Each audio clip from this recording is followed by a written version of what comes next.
Sasabihin mong tama pala sina ama at ina.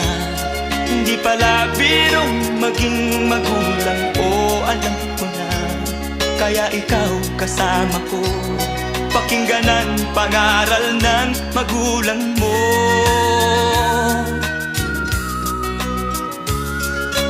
Ang hangad nila'y para sa kabutihan